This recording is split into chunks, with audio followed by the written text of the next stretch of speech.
అందరికీ నమస్కారాలండి. చాలా సంవత్సరాల తర్వాత హైదరాబాద్లో ప్రెస్ మీటింగ్. ఇప్పుడు నేను తెలంగాణ వచ్చినది పార్లమెంట్ ప్రవాస్ అని పార్టీ ద్వారా చాలా స్టేట్స్లో మినిస్టర్స్ వెళ్ళి 3 రోజులు ఏదో ఒక నియోజకవర్గంలో ఉండి ఆ 144లో అక్కడ ఉన్న కార్యకర్తలతోటి సంపర్కం చేయడం, వాళ్ళతోటి మాట్లాడటం, అలాగే వాళ్ళ కుటుంబాలతోటి వాళ్ళ ఫ్యామిలీలో వెళ్ళి వాళ్ళతో ఒక భోజనం, లేదా అక్కడ ఉన్నటువంటి సమాజంలో ఉన్నటువంటి కొన్ని సెక్షన్స్ తోటి మాట్లాడటం, వాళ్ళ మనసులో మాట ఏముంది, వాళ్ళ ఇన్పుట్స్ ఏంటి, గ్రౌండ్లో జరిగేది ఏంటి, వాళ్ళకి ఏదైనా ముఖ్యంగా చెప్పాల్సిన విషయం ఉందా అనేదిని ఒక రకంగా మాట్లాడి అర్థం చేసుకొని రావడానికి. దీంట్లో ఆ నియోజకవర్గానికి ఒక్కసారి వెళ్ళాలని ఏం రూల్ లేదు. నేను నా తరపు నుంచి ఇక్కడ కోఆర్డినేట్ చేసే పెద్దలు, పార్టీ ప్రెసిడెంట్ ప్రేమేందర్ రెడ్డి గారు, వీళ్ళు ఈ పర్టికులర్ ప్రోగ్రామ్కి కోఆర్డినేషన్ వాళ్ళే చేస్తున్నారు కాబట్టి వాళ్ళతో మాట్లాడి నేను ఒక్కసారి కాదండి 2-3 సారి కావాలంటే నేను రావాల్సి ఉంటుంది. ఎందుకంటే ఆ 3 రోజుల్లో నేను ఎంత న్యాయంగా అందరినీ కలవడం వీలవుతుందో నాకు తెలియదు. అందుకని కొంచెం బిట్స్లో హ్యాండిల్ చేద్దాం అని చెప్పుకొని ఈ 3 రోజుల్లో కొంతమందిని మళ్ళీ 2-3 సార్లు అందరినీ కలుద్దామనే ప్లాన్. దీని ద్వారా నిన్న మొన్న నాకు చాలా మంచి అనుభవాలు. మా కార్యకర్తలు అందరూ చాలా ఉత్సాహంగా ఉన్నారు. గ్రౌండ్లో వాడికి ఉన్న సిట్యువేషన్, అట్లాగే ప్రజల పట్టు ఉన్న సేవాభావంతో నేను ఈ ఇష్యూస్ని ఎలాగైనా తీసుకెళ్ళి రాష్ట్ర ప్రభుత్వం లేకపోతే కేంద్ర ప్రభుత్వంలో చెప్పి దీనికి సొల్యూషన్స్ తెప్పించాలి అనే ఆ కమిట్మెంట్ తోటి ఉన్నటువంటి కార్యకర్తలు నాకు చాలా ఇన్స్పిరేషన్గా ఉండింది. అది కాకుండా పర్టికులర్లీ ఇంట్లో వెళ్ళి కార్యకర్తలతోటి ఉండడం అనే ఆ కార్యక్రమంలో కూడా ఒకరోజు భోజనం ఒక ఇంట్లో, ఒకరోజు పొద్దుటే బ్రేక్ఫాస్ట్ ఇంకో ఇంట్లో అని, ఇవాళ మార్నింగ్ కూడా ఒక దళిత్ బస్తీలో ఉన్నటువంటి ఎస్సీ మోర్చా ప్రెసిడెంట్ వాళ్ళ ఇంటికి వెళ్ళాం, మండల్ ప్రెసిడెంట్ వాళ్ళ ఇంటికి వెళ్ళాం. వాళ్ళ కుటుంబం అందరితో సభ్యులతోటి మాట్లాడటం జరిగింది. సామాజిక వర్గం అని చూసి పర్టికులర్లీ ఒక కమ్యూనిటీ అని వెళ్ళకుండా ఈసారి ఫార్మర్స్ యాజ్ అ సెగ్మెంట్, రైతుల సమస్యలను అర్థం చేసుకోవడానికి ఇవాళ మార్నింగ్ ఒక పెద్ద మా కిసాన్ మోర్చా సంబంధించిన కార్యకర్తలు, వాళ్ళతో స్నేహంగా ఉన్నటువంటి కొంతమంది రైతులు, వాళ్ళందరినీ పిలిపించి ఒక కన్సల్టేటివ్ మీటింగ్ లాగా వాళ్ళ విషయాలు చెప్పడం, అది విన్నాక దానికి జవాబు కాదు కానీ అది విని దాని తర్వాత నా వాట వచ్చినప్పుడు మోదీ బీజేపీ గవర్నమెంట్ 2014 నుంచి వాళ్ళ వరకు రైతులకి ఏమేం చేశారు, ఇంకా ఏం చేస్తూ ఉన్నారనేది కూడా వివరంగా చెప్పడం జరిగింది. నిన్న అన్ని పార్టీలో ఉన్నటువంటి మోర్చాస్ను అంటాం, అంటే 6 మోర్చాలు ఉన్నాయి. Kisan Morcha, SC Morcha, ST Morcha, minority Morcha, OBC Morcha, మహిళా మోర్చా, ఈ 6 తోటి కూడా వాళ్ళందరూ కూడా ఒకే మీటింగ్కి వచ్చారు. వాళ్ళు ప్రతి ఒక్కరు కూడా వాళ్ళ మోర్చా సంబంధించిన ఇష్యూస్ చెప్పారు, అవి మాట్లాడుకున్నాం. సో ఈ పట్టు ఎసెన్షియలీ పార్టీ కార్యకర్తలు, పార్టీ కుటుంబాలు ప్లస్ పార్టీ సంబంధించిన మోర్చాల నుంచి వచ్చే రిప్రజెంటేటివ్స్ వాళ్ళందరితోటి సంపర్కం చేయడమే మెయిన్ ఈ పట్టు విషయం. సమ్మన్ సబ్స్టెన్స్ నాకైతే చాలా బీజేపీ ఒక సంగారెడ్డి కామారెడ్డి, నిజామాబాద్ పక్కన ఉన్నటువంటి కాన్స్టిట్యువెన్సీలో ఉన్న మా కార్యకర్తలు అందరూ కూడా చాలా మోటివేటెడ్గా ఉన్నారు. It was very very inspirational for me. As opening statement ఇంతే నేను చెప్పదలుచుకున్నాను. ప్రేమేందర్ రెడ్డి గారు అడిగేటప్పుడు అడిగే ముందు మీ పేపర్ ఛానల్ పేరు ఇవ్వండి. ప్రగతి భవన్ నుంచి పేపర్ లీక్ అయింది. ప్రగతి భవన్ నుంచి పేపర్ లీక్ అయింది. ఇంత స్థాయికి ఒక నిర్మలా సీతారామన్ గారు తెలంగాణకు వస్తుండే ఇంత భయపడు ఎందుకో నాకు అర్థం కాలేదు. టీఆర్ఎస్ పార్టీకి ముఖ్యమంత్రికి క్వశ్చన్స్ రాసి ఈడ భారతీయ జనతా పార్టీలో బీజేపీ బీట్ చూసేటువంటి రిపోర్టర్స్ అందరూ సత్తా ఉన్నోళ్ళు పక్కా కంకలు అంటారు. కంకలు వాళ్ళు ఇక్కడ అంటే వాళ్ళకి ఏం తెలియదు. మీ ప్రగతి భవన్సి క్వశ్చన్స్ వేస్తే అడగాలనా? ఇటువంటి చిల్లర వేషాలు దయచేసి బంద్ చేయాలి. వారు అన్నిటికీ సిద్ధం ఉంటారు. వారికి ఫైర్ బ్రాండ్ వారు. కానీ మీడియా దయచేసి మీ ఛానల్ పేరు కానీ పేపర్ పేరు చెప్పినాక వారు క్వశ్చన్ సార్ కొన్ని ఛానల్స్ చెప్పాల్సిన అవసరం లేదు, బహిష్కరిస్తాం కాబట్టి గౌరవప్రదంగా.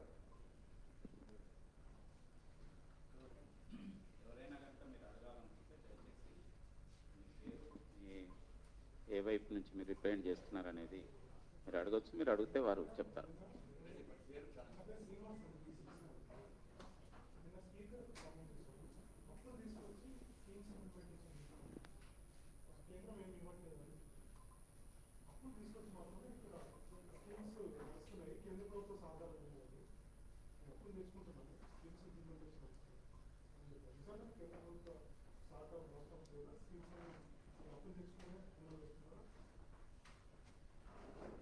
ప్రతి స్కీమ్కి కేంద్ర ప్రభుత్వం ఒక వాటా ఉంటుందండి, స్టేట్ ప్రభుత్వం ఒక వాటా ఉంటుంది. ఇప్పుడు లాస్ట్ 1 year నుంచి ఒక విషయం నేను మీ దృష్టికి తీసుకొస్తున్నాను. డైరెక్ట్గా దీనికి ఆన్సర్ కాదు అది, కానీ అది చెప్పడం వల్ల ఈ ఆన్సర్ కూడా మీకు అర్థమవుతుంది. ఇది టెక్నాలజీ యూజ్ చేసి ఎక్కడ కూడా ట్యాక్స్ పేయర్ ఇచ్చిన డబ్బు అనవసరంగా ఒక్క రోజు ఎక్స్ట్రా కూర్చోకూడదు. ఏ ప్రాజెక్టుకు వెళ్ళాలో ఆ ప్రాజెక్టు టైంకి వెళ్ళాలి అనే ఆ దృష్టిలో ఒక సిస్టమ్ తీసుకొచ్చాము. ఇది ఈ ప్రాజెక్టుకు వర్తిస్తుంది నేను చెప్పట్లా, కానీ చెప్తున్నాను. ట్యాక్స్ పేయర్ ఒక్కొక్క పైసాని సరిగా ఉపయోగం చేయడానికి కేంద్ర ప్రభుత్వంలో ఏమేం చర్యలు తీసుకుంటున్నాం దాంట్లో ఒక్కటి మీ ముందు ఇప్పుడు పెడుతున్నాం. దానివల్ల డిజిటైజ్ చేసేసాం పూర్తిగా.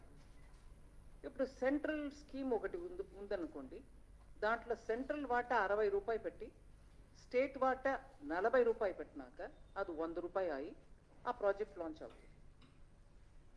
ఇప్పటి వరకు ఉన్నటువంటి పరిస్థితుల్లో ఈ సిస్టమ్ వచ్చే ముందు 60 రూపాయలు సెంటర్ పెట్టేస్తుంది, స్టేట్ వాటా ఉండదు.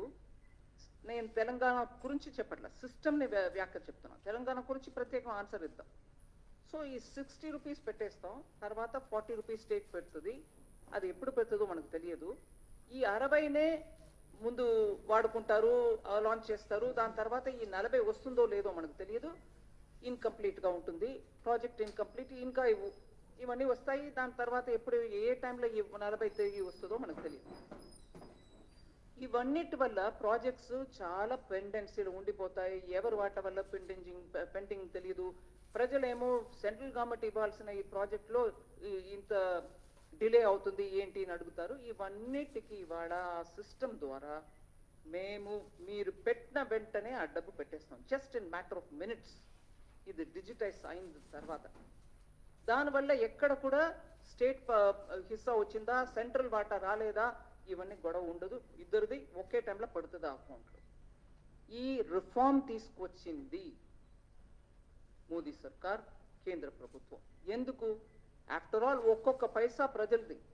ఎక్కడో ఒక చోట్ల ఆగిపోయి ఉంది, పార్క్ అయిపోయింది, ప్రాజెక్ట్ నడవల. ప్రజలేమో అడుగుతున్నారు కేంద్ర ప్రభుత్వాన్ని. ఇంకా ఆ గోళ ఉండకూడదని ఈ సిస్టమ్ తీసుకొచ్చాం. అది ఇప్పుడు ఒక ప్రాజెక్ట్ నేను అప్పు తీసుకొచ్చి నడుపుతున్నా, దీంట్లో కేంద్ర ప్రభుత్వం సహకారం లేదు అని అంటే అది కేంద్ర ప్రభుత్వం ప్రాజెక్టే కాదు కదండి. నువ్వు అప్పు తీసుకొచ్చుకో, ఒక ప్రాజెక్ట్ లాంచ్ చేసుకో, నీ పేరు పెట్టుకో, ఏదైనా చేసుకో, నో ప్రాబ్లం. బట్ కేంద్ర వాటా కూడా తీసేసుకుని దాని మీద నేను అప్పు తీసుకొచ్చి ఇంకా దాన్ని మ్యాన్షన్ లాగా కట్టేశాను. ప్రజలకి నీవు 1 బెడ్రూమే ఇస్తున్నావు, నేను 40 బెడ్రూమ్ ఇస్తున్నాను, కానీ నా ఉసిరికాయ అంత డబ్బు నీకు దాంట్లో ఉందా లేదా? అది ఉసిరికాయో ఇంకొకటో ఉందా లేదా?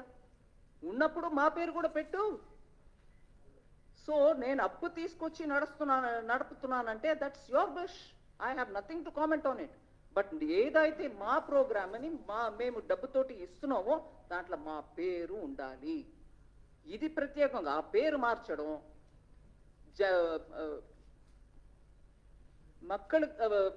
జనతాకి ప్రజలకి ఇది మా ప్రోగ్రామ్, అది కేంద్ర ప్రభుత్వం ప్రోగ్రామ్ కాదు అని చెప్పడం ఇవన్నీ అనవసరం. ప్రజలకి కేంద్ర ప్రభుత్వం ఇస్తుంది, మీరు ఇస్తారు, ప్రజలకు మంచి కొరకు అందరూ చేస్తున్నాం. అందరం చేస్తున్నప్పటికీ అందరూ చేస్తున్నాం ఒప్పుకోండి. కేంద్ర ప్రభుత్వం వాటే లేదు, మేము మా పేరు పెట్టుకుని కప్పు తీసుకుని నడుపుతున్నాం అంటే అది మీ ప్రోగ్రామ్ అయ్యా.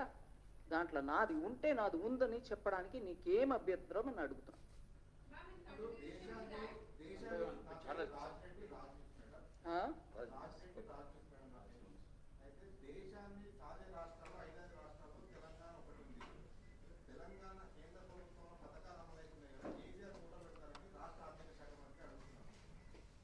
నాకు అర్థం లేదండి.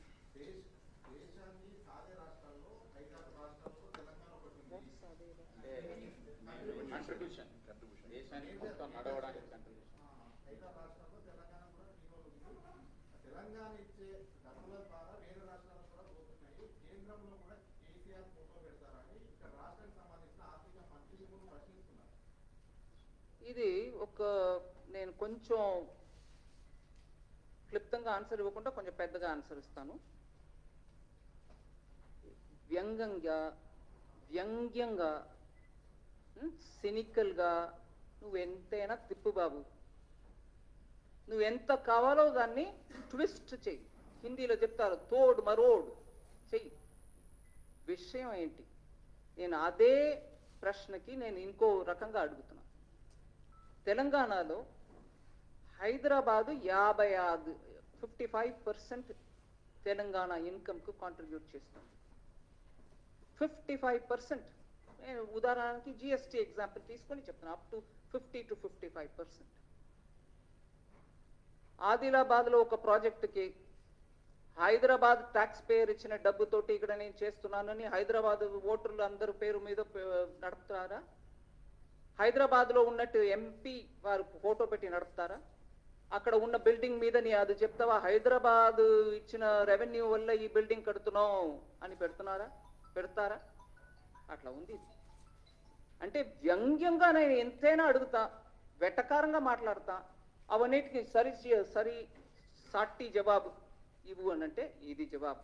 హైదరాబాదు 55% మీకు ఇన్కమ్ ఇస్తుందంటే అన్ని జిల్లాల్లో నడిపే ప్రతి కార్యక్రమంలో కూడా హైదరాబాద్ ఎంపీ మీరు కాదు కదా, మరి ఎంపీది పెట్టుకోండి. ఇట్లా జవాబు ప్రజల కోసం ఇస్తున్నావు, ఎదురు ఆపోజిట్ పార్టీ కోసం ఇవ్వట్లా. బీజేపీ ఒక ప్రశ్న అడుగుతుంది, బీజేపీకి నేనెవరు ఇవ్వడానికి, హూజ్ బీజేపీ అనొచ్చండి. కానీ బీజేపీ అడిగే ప్రశ్న, అలాగా టీఆర్ఎస్ అడిగే ప్రశ్న, ప్రజలకి దానికి జవాబు కావాలనే దాని కోసం అడుగుతున్నాం. మీరు ఎవరు అడిగినా, మీడియా ఎవరు అడిగినా కూడా ప్రజలకి దాంట్లో ఒక ఎక్స్ప్లెనేషన్ కావాలి. అది ఇవ్వడం ఇవ్వకుండా పోవడం అది మీ ఇష్టం. కానీ వ్యంగ్యంగా ఇలా తిప్పితే వ్యంగ్యంగా ఎవరైనా తిప్పగలుగుతారు.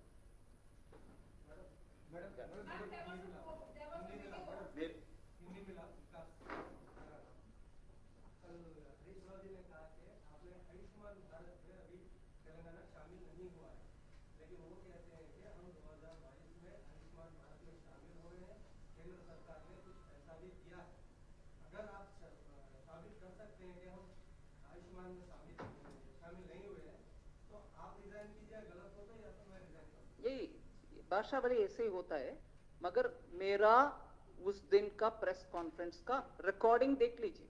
मेरा रिकॉर्डिंग नहीं है, आपका रिकॉर्डिंग ही देख लीजिए.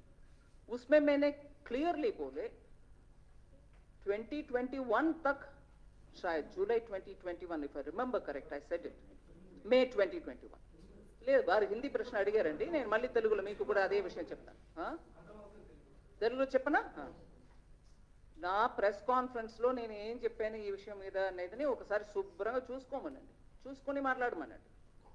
దాని తర్వాత ఇంతో అవ్లు అంత టెన్షన్ పెట్టుకుని నేను రిసైజ్ చేయి, నేను రెసిగ్నేషన్ చూసుకుందామండి. ప్రజలు ఎవరిని తీయాలి, ఎవరిని పెట్టాలనేది ప్రజలు చూసుకుంటున్నారు. ప్రతి మాటకి రోజు పొద్దుటే లేచి రోజు సాయంకాలం ఒక ప్రెస్ కాన్ఫరెన్స్ పెట్టుకుని పల్నా నువ్వు రిసైన్ చెయ్యి, నీ అన్ని ఏకవచనం. రిసిగ్నేషన్ తర్వాత ముందు నేను ఇచ్చినదని చూడమనండి. నేను దాంట్లో చెప్పింది కూడా ఇదే. 2021 వరకు చాలా వరకు ప్రోగ్రామ్స్లో పార్టిసిపేట్ చెయ్యం, నో వే అన్న వాళ్ళు అప్పుడు ఎందుకో మనసు మార్చుకొని వచ్చి చేరారు అనే లైన్ కూడా నేను చెప్పాను అక్కడ. కానీ ఆ 2021లో జ్ఞానం ఎందుకంటే వచ్చింది? అప్పటి వరకు ఏం చేశారు? ప్రజల్ని మబ్బు పెట్టడానిక? సో పూర్తిగా విని మాట్లాడితే అందంగా ఉంటుంది, పర్టికులర్లీ మినిస్టర్స్ ఒక పొజిషన్లో ఉన్నవాళ్ళు. ఊరికే ఏదో విన్నాను దాన్ని పెట్టుకుని రెస్పాండ్ చేశాను, ఆ పద్ధతి వద్దండి. ప్రజల కోసం మనం కొంచెం డీటెయిల్డ్గా మ్యాటర్ ఆఫ్ ఫ్యాక్ట్గా చెప్పడం అవసరం.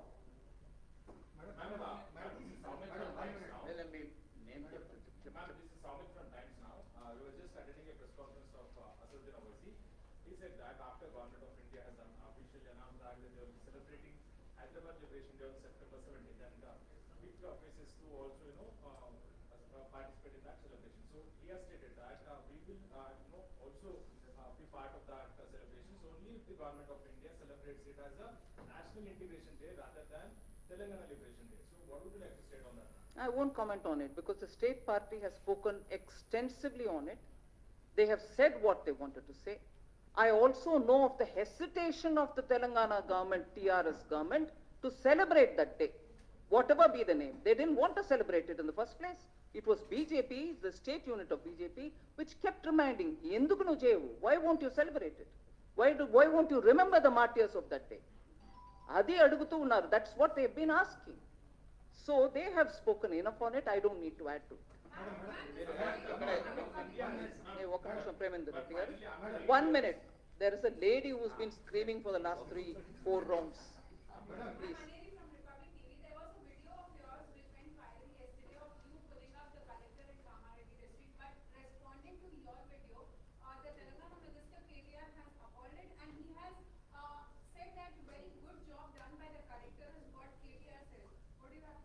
I am not here to judge whether the collector has done a good job or a bad job. And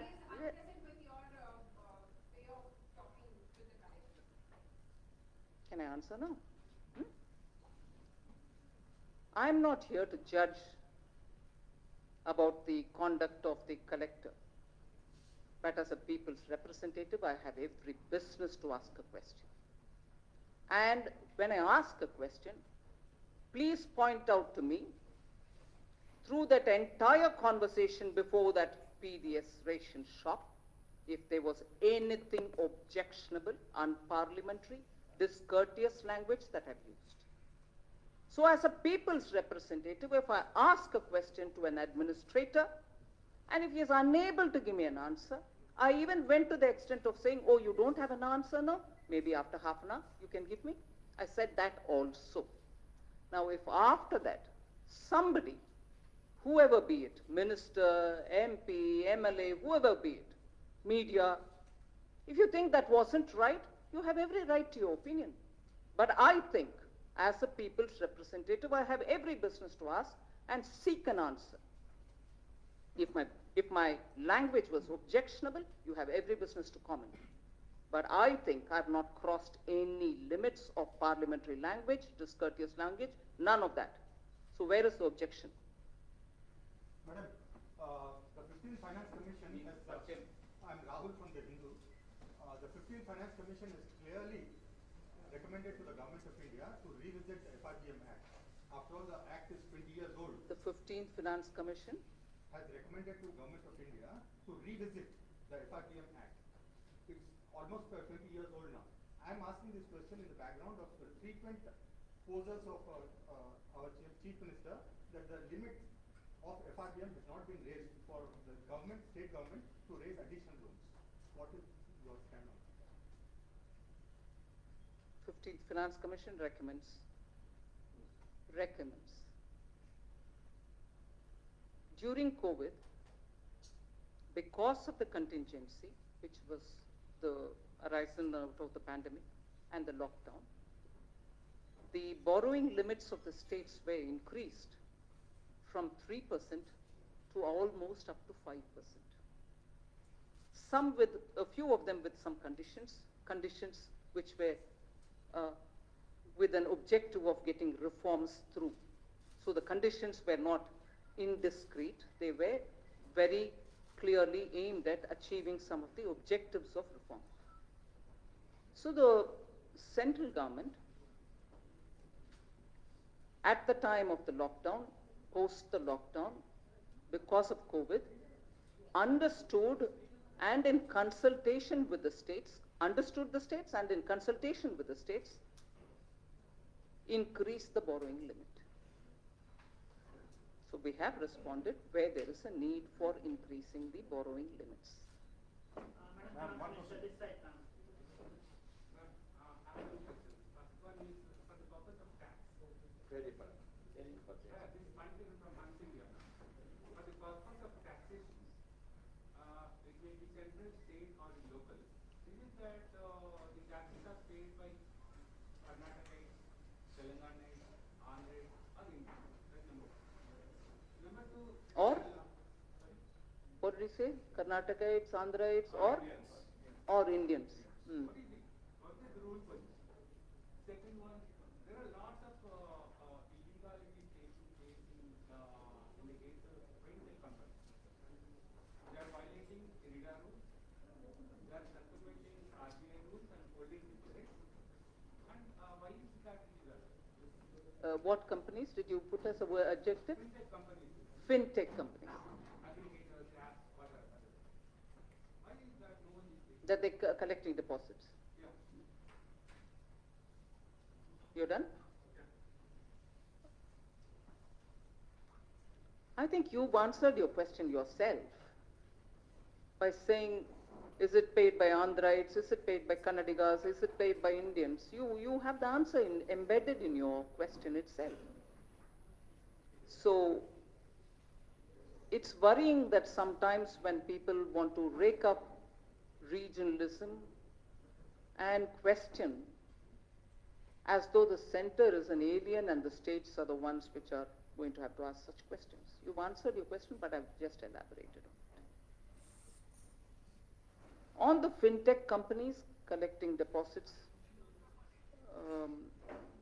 which probably go against the law, there should be somebody flagging it. And if it's flagged, I can work with the Reserve Bank and ensure that it doesn't happen. Wrongdoings can be contained. So asking about K10tv, Mr. KT earlier today had tweeted saying for every rupee that Telangana contributes to the central government, they receive only 46 paise. How do you counter that? I think I've answered that several times, and I repeat it. If every individual or state starts saying, I paid so much, so give me that much back, taxation principle doesn't work on that ground. That is why I quoted the example of Hyderabad and Hyderabad district. Will you then say everything that comes from Hyderabad district will have to be spent only in Hyderabad? Will you not use it to other parts of the state? This is a very regressive way of handling issues between center and state.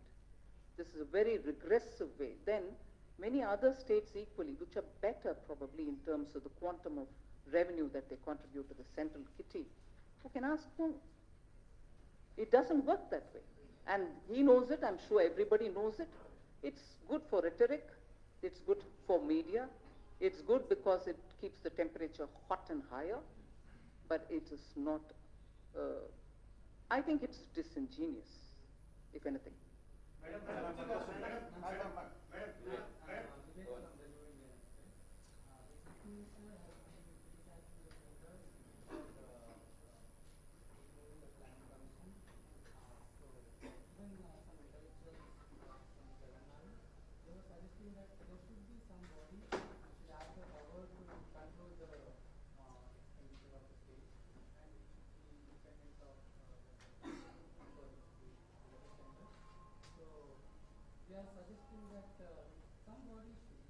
So the Planning Commission earlier, according to them, therefore, was controlling their expenditure, and that was okay for them. But whereas under the Constitution, there is an act which tells the Government of India Expenditure Department should have an oversight over the state's expenditure, that's objectionable.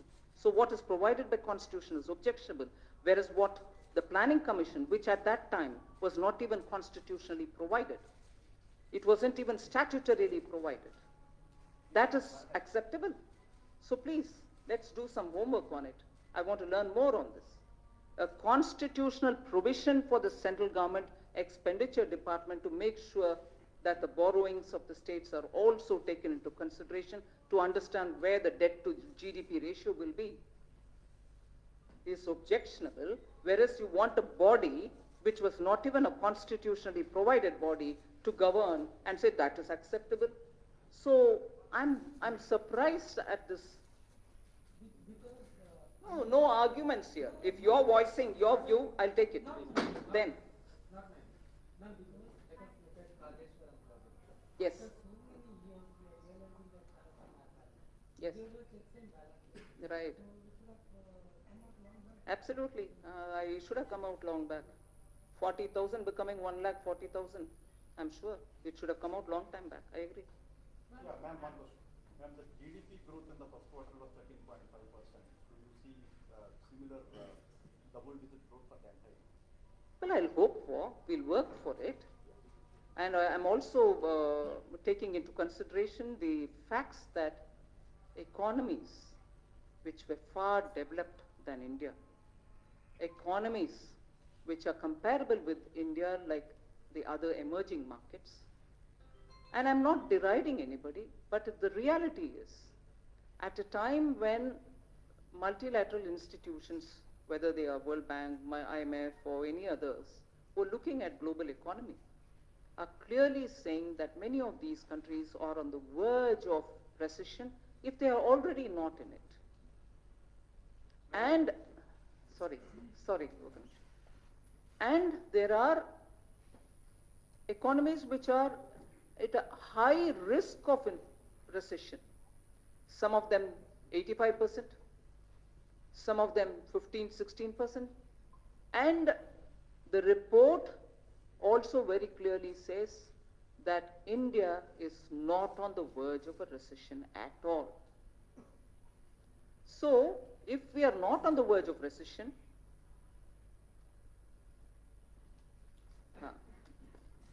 I'll just read out the numbers so that you'll know what I'm talking about. This is a Bloomberg report. It says, I'm starting from the highest, not by the size of the economy.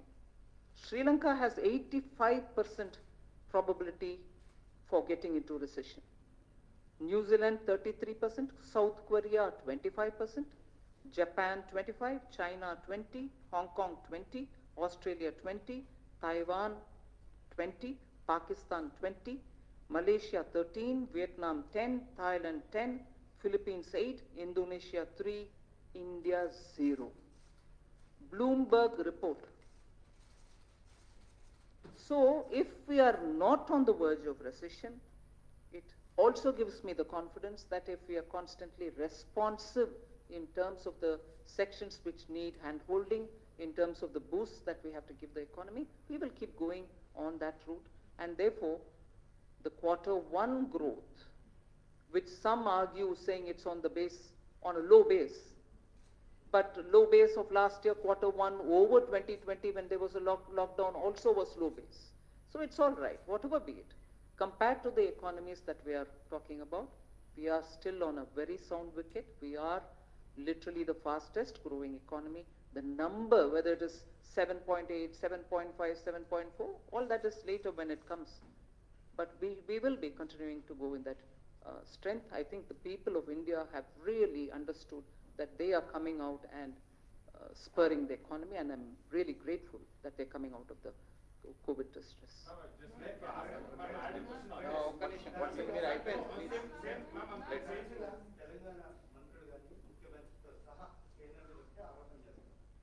Telangana మీద నిర్లక్ష్యంగా వ్యవహరిస్తుంది BJP కేంద్ర ప్రభుత్వం యొక్క భారతదేశం విభజన చట్టంలో పొందుపరిచిన హామీలను అమలు చేయడం దగ్గర నుండి రాష్ట్రానికి రావాల్సిన ట్యాక్సుల వరకు విషయంలో కూడా ఒక రకమైన నిర్లక్ష్యంగా ఉంటుంది వీళ్ళ దీంట్లో వాస్తవం ఉందా? 1% కూడా వాస్తవం లేదు. నేను ఖచ్చితంగా చెప్తాను. ఈ అబ్స్ట్రాక్ట్గా నిర్లక్ష్యంగా ఉన్నారు, మాకు ఏం చేయట్లేదు, మాకు ట్యాక్స్ ఇవ్వట్లేదు. ఇప్పుడు ట్యాక్స్ గురించి వారు అడిగిన దానికి నేను చెప్పాను. ఫార్ములా ఫినాన్స్ కమిషన్ ఇస్తుంది. ఎవ్రీ మంత్ ట్యాక్స్ డెవల్యూషన్ ఆ ఫినాన్స్ కమిషన్ ఇచ్చిన అదే ఫార్ములా మేరకి మేము ఇస్తూ పోవాలి. అది ఇవాళ వరకు అప్ టు డేట్గా ఉన్నాం. అది మాత్రం కాదు, కొన్ని నెల నేను అడ్వాన్స్గా రాబోయిన మంత్లో ఇవ్వాల్సినది కూడా ముందే ఇచ్చేసి, సో దట్ వాళ్ళకి చేతులు ఉండాలి, ఖర్చు పెట్టేవాళ్ళు వాళ్ళు స్టేట్స్ అని చెప్పుకొని టైంకి ఇవ్వడం మాత్రం కాదు, ముందే ఇవ్వడం కూడా జరిగింది. నాలుగు సారి మొత్తం అట్లా చేసాం బిట్వీన్ 2020 అండ్ బిట్వీన్ 2021 అండ్ ఇప్పుడు.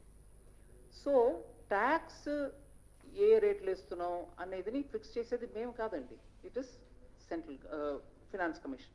ఒకటి.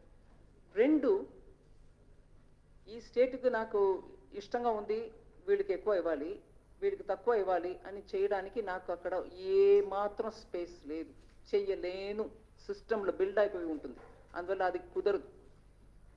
రెండవది. మూడవదండి,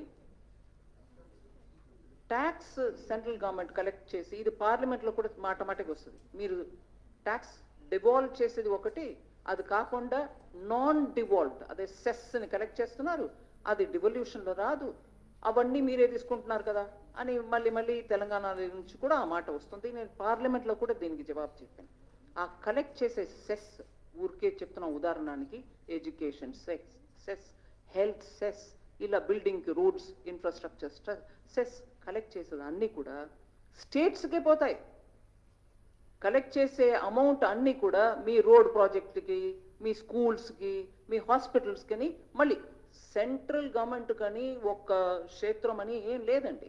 కలెక్ట్ చేసే డబ్బు అంతా కూడా ఏ కారణానికి కలెక్ట్ చేస్తున్నామో ఆ కారణానికి ఖర్చు పెట్టాల్సిందే. నేను పార్లమెంట్లో డేటా ఇచ్చాను, ప్రతి సెస్కి కలెక్టెడ్ అమౌంట్ ఎంత, ఇప్పుడు వరకు ఎంత ఖర్చు పెట్టామని. 2/3 సెస్లో కలెక్టెడ్ అమౌంట్ కంటే ఎక్కువ ఖర్చు పెట్టాం.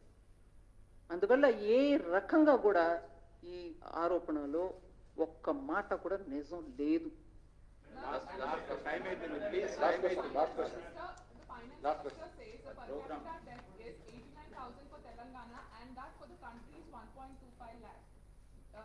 Based on what you said the other day. So would you like to clarify on that? And to that, they say the debts are in the FRBM limits and there are not many loans. Oh, I'm very glad you asked this question. I'm actually very glad that you asked me this question. It's one thing to have your debt very much under the FRBM limits. Good, and that's how it should be. There are out of the budget borrowings which you also do, and these are when your public sector undertakings under the state government or any other such, who have revenue source of their own and whose board takes a call and then you go and borrow. And then that board, that company can repay it. But what is shown in the budget, which the central government also under the FRBM asks, saying how much is it? Is it 4%? Is it beyond 4? Is it 5? And during COVID period, it didn't have to go beyond 5 and so on. If you borrow under the FRBM, but probably borrow as much or more outside of that, which doesn't come into the budget.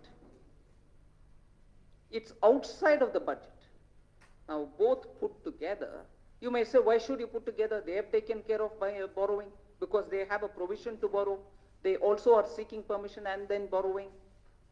But many of that is beyond their capacity and it doesn't even come into your budget. You're not telling the people of Telangana or the elected representatives about that burden also getting added on here. So, in a way, we are all spending time talking about things, saying, no, it is blue, dark blue, but not light blue, but that it is blue is the discussion. And that, in a way, by getting further, deeper in this conversation, Telangana is probably accepting that they are actually beyond the limit. So it is this, but it is not that. Are Baba, both put together, it is that. Na? Will you put together? You shouldn't put together will be the next answer. I can tell you by before the time I leave from the city, there will be one more response. There will be one more response to say, no, what is she saying? You can't add these two. I am not saying add these two, but eventually the state is getting burdened by out of the state budget borrowing as much as this. This at least is in the knowledge of the assembly, that is not. Chepta. Oh, the out of the budget borrowings, you are already adding for the previous years. It should be retrospective instead. I'm not getting into that debate, ma'am. We can have it separately. I'm not refusing to get. ఒక్క నిమిషం అండి, జవాబు చెప్తున్నప్పుడు నాకు అంత intelligence లేదు మీ లాగా అష్టావధానం చేయడానికి, కొంచెం మెల్లగా వెళ్తా. So it's all right. We can always get into the details of this is not it, that's not it. Is she talking like this? Overall, and I quoted the former finance minister of Telangana when I said every child born in the state has now got 1.25 lakh on their head. What was the response to it? No, it's not 1.25, it is probably 110. You are admitting that you're burdening the future generation. Wo hai story. Please. Ma'am, you said about development, ma'am. No, I can't. Ma'am, I just want to say, but I. No, you had your turn. Please hold on. That one. ఇప్పుడు వరకు ప్రశ్న అడగలేని వాళ్ళు అడగండి, మళ్ళీ అదే.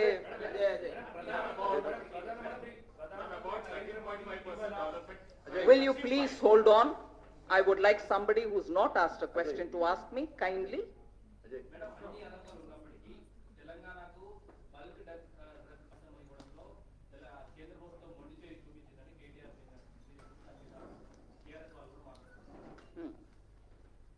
ఎలా మొండి చేయి చూపింది? అదే ఎలా మొండి చేయి చూపించింది ఒకసారి చెప్పండి. అదే అర్థమైంది బల్క్. ఎలా మొండి చేయి చూపించింది కొంచెం చెప్పండి. లేలే అదే కేటాయించకుండా అదే కదా మొండి చేయి. ఏంటి మొండి చేయి ఎలాగా? No, wait a minute, ma'am. Let's not mutually help each other.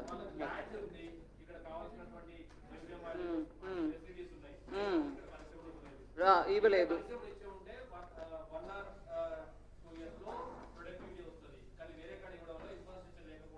వేరే కాడ ఇవ్వడం వల్ల అనే మాట కరెక్ట్ కాదండి.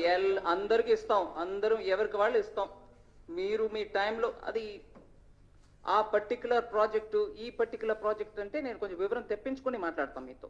బట్ ఒకటి ఈ కాళేశ్వరం గురించి చెప్పారు చూడండి, దానికి కావాలంటే ఇంకొకటి విషయం తీసుకోండి. ఒక ప్రాపర్ డిపిఆర్ అంటే ఏంటి? Draft project report, detailed project report which comes draft వర్షన్లో, అది అప్రూవ్ అయినాక అది వెళ్ళి ఫైనలైజ్ అవుతుంది. అది వాజ్ నాట్ ఈవెన్ ప్రిపేర్డ్. నేను ఆల్రెడీ 40 to 1,40,000 చెప్పాను.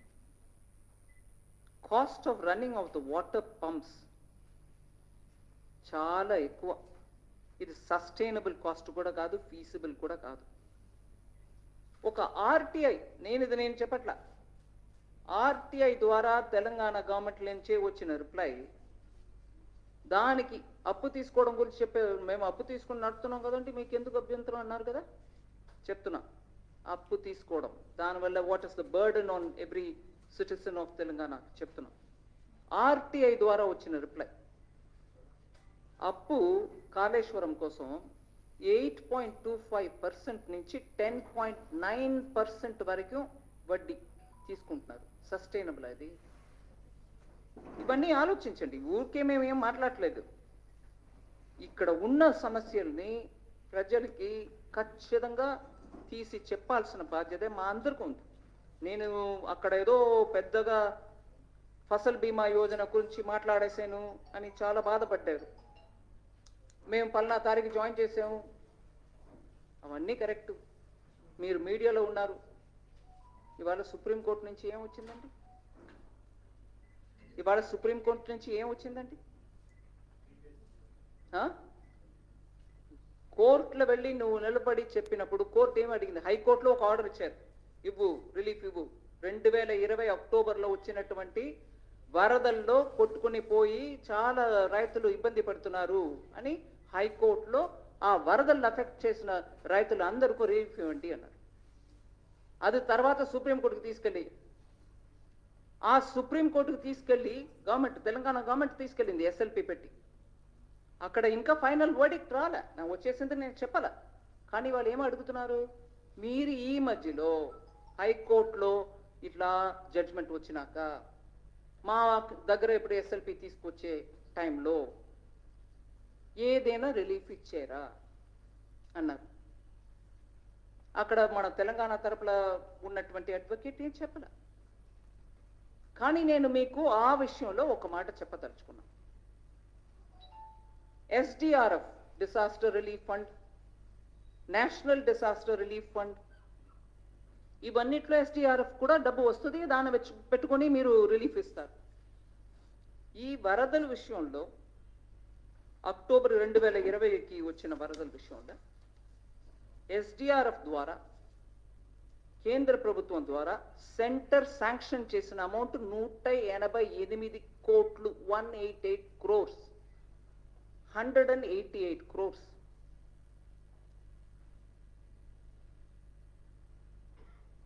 ఫిబ్రవరి 2021కే వచ్చేసింది. 15 లక్ష ఎకరం దీంట్లో అఫెక్ట్ అయి ఉందండి. సో కేంద్ర ప్రభుత్వం ఇచ్చేసింది.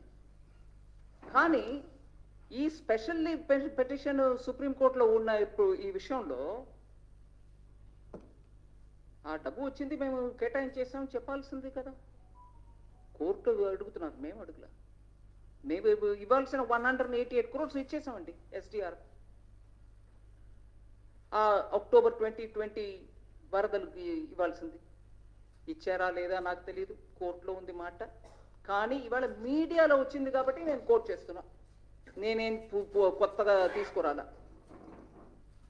అక్కడ క్లియర్గా ఆ రిపోర్ట్లోనే అంటున్నారు 2020 వరదలకి SDRF ద్వారా కేంద్ర ప్రభుత్వం 188 కోట్లు. I'll read that sentence if you want.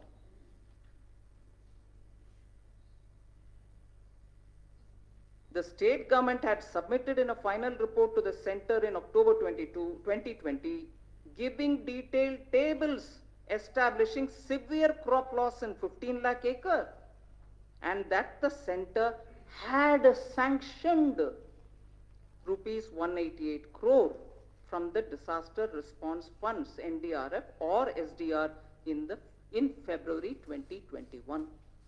So తెలంగాణకు నిష్ఠూరం డబ్బు ఇవ్వట్లే, మీరు ఎవరో అడిగారు అక్కడి నుంచి.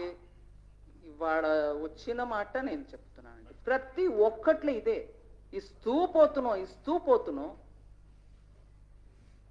కానీ నిష్ఠూరం అది ఇది రోజు జవాబు చెప్పడానికి వీళ్ళకి సరిపోవాలి, మాకు సరిపోవాలి అనే లెక్కలు చెప్తున్నారు. మేము అలసట ఉండదు, మాకు ఖచ్చితంగా జవాబు చెప్తూ ఉంటాం. కానీ దాన్ని ఇటు అటు తిప్పేసి ప్రజల్ని మబ్బు పెట్టడానికి చూస్తే గ్రౌండ్లో వెళ్ళి ప్రజలకు చెప్తామండి, దానికి తయారుగా ఉండాలి. Thank you. ఇటీవల ప్రధానమంత్రి నరేంద్ర మోడీ అనేక సందర్భాల్లో ఉచిత పథకాల గురించి మాట్లాడుతున్నారు. ఇటీవల వచ్చిన RBI రిపోర్ట్ లో కూడా తెలంగాణ ఫ్రీ స్కీమ్స్ లో టాప్ లో ఉంది. ఇక్కడ రాష్ట్ర మంత్రులు కావచ్చు, ముఖ్యమంత్రి కావచ్చు అనేక సందర్భాల్లో అన్నారు బీజేపీ ఉచితాలకు వ్యతిరేకం, మేము ఇస్తూనే ఉంటామని చెప్తున్నారు. దానికి మీరు వ్యతిరేకమా అని కూడా ప్రశ్నిస్తున్నారు. ఇస్తూ ఉంటాం అంటే నేను దాని గురించి మాట్లాడటానికి ఏం లేదు. కానీ దీంట్లో ఈ చర్చలు మన అందరం భాగస్వామ్యం తీసుకోవాలి. We should become a party to this discussion. అదే నేను చెప్పేది. ఎందుకంటే ఉచితంగా ఇస్తున్నాం అని అంటే ఆ ఉచితానికి అర్థం ఏంటి? ఎక్కడో ఎవరో ఇస్తున్నారు. వాగ్దానం ఇచ్చి ఉచితంగా ఇస్తున్నాం అనంటే నువ్వు పవర్కు వచ్చినాక దానికి కావాల్సిన ప్రొవిజన్ నీ స్టేట్ చేయగలుగుతుందా, నీ దగ్గర అంత సొమ్ము ఉందా, అంత ట్యాక్స్ రెవెన్యూ ఉందా అని అసెస్ చేసుకొని దానికి కావాల్సిన ప్రొవిజన్ని బడ్జెట్లో చూపించండి. నేను ఉచితంగా 15 లక్షల రైతులకి లోన్ వేవర్ 1 లక్షం తలుచుకున్నా, దానికి ఇంత అమౌంట్, ఆ అమౌంట్ నేను బడ్జెట్లో పెట్టాను. మా స్టేట్లో అంత సొమ్ము ఉంది, నేను పెడతాను అని పెట్టి చూపించండి. నేను ఉచితంగా ఇస్తానని చెప్పి వాగ్దానం, ఓటు, తర్వాత పవర్ రావడం, దాని తర్వాత ఎవరో డిస్కామ్, జెన్కో వాళ్ళు కట్టేస్తారా అంటే, డిస్కామ్, జెన్కో ప్రజల దగ్గర వెళ్ళి నాకు ఓటు ఇవ్వని అడగలా, నువ్వు అడిగావు. దానికి ప్రొవిజన్ చేసే ఆ రెస్పాన్సిబిలిటీ కూడా మన దగ్గర ఉండాలి. అంత రెవెన్యూ స్టేట్లో ఉందని ముందు చూసుకో. లేదు అప్పు తీసుకునే ఇస్తాం అని అంటే అప్పుకు తగినట్టు రెవెన్యూ వస్తుందా అని మీరు ప్లాన్ పెట్టండి. అప్పు తీసుకుంటాం అంతే, తర్వాత వచ్చేవాళ్ళు చూసుకుంటారు అనే రకంగా చేస్తే అది రెస్పాన్సిబుల్ గవర్నమెంట్ కాదు. ఇవన్నీ ఇది ఒకటే కాదు, ఇట్లా ఇంకా చాలా ఆర్గ్యుమెంట్స్ ఉంటాయి, అవన్నీ కూడా రావాలి. మీడియా, మనం అందరం కూడా దాంట్లో పాల్గొవాలి. Thank you.